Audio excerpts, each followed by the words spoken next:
আমরা সবাই জানি যে বাবা বাবা হচ্ছে সবচেয়ে ইম্পর্টেন্ট একটা ফাউন্ডেশন, একটা পিলার একটা ফ্যামিলির। আপনি বাবা হিসেবে কেমন? না, আমি সফট এবং হার্ড দুটো মিলেই।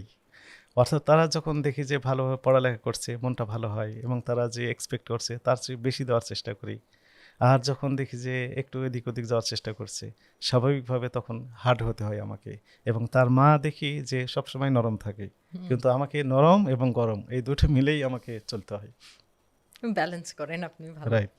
আপনার যে বাচ্চারা আছে, সন্তানরা আছে, তাদের জন্য যদি আপনি একটা মেসেজ দিতেন, ওরাও নিশ্চয়ই আপনার এই প্রোগ্রামটা দেখবে, ওদের থেকে আপনি কি এক্সপেক্ট করেন? না, প্রথম কথা হচ্ছে ভালো মানুষ হতে হবে।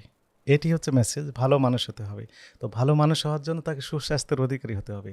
সুস্বাস্থ্যের অধিকারী হতে হলে তাকে অবশ্যই নিরাপদ খাবার খেতে হবে এবং নিরাপদ খাবারের সাথে তাকে অন্যান্য যে শৃঙ্খলা রয়েছে, স্বাস্থ্যবিধি রয়েছে, সকালে ঘুম থেকে ওঠা এবং আগেভাগে ঘুমাতে যাওয়া এবং এক্সারসাইজ, খেলাধুলার সাথে সম্পৃক্ততা থাকা, এগুলোর সাথে সম্পৃক্ত হতে হবে।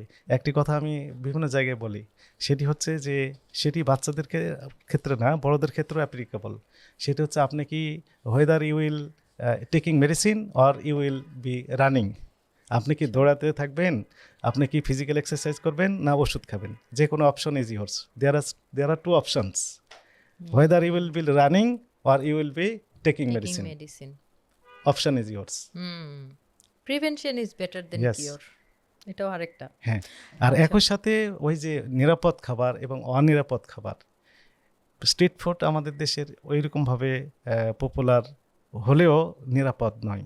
এগুলো খেয়াল রাখতে হবে। স্কুল কলেজের সামনে যে খাবারগুলো বিক্রি হয় সেগুলো নিরাপদ কিনা এটা নিশ্চিত না হয়ে আমি অনুরোধ জানাবো সম্মানিত অভিভাবকদের প্রতি, তারা যেন নিজেরাও না খান এবং তাদের কোমলমতি শিশুদের যেন উঠে না দেয় এই জি। খাবারগুলো।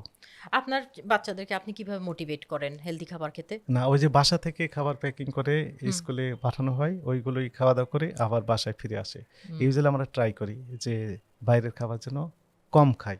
জি। তারপরেও তো তারা বাচ্চা, ও জেদ করে বসে যে এটা খাবো।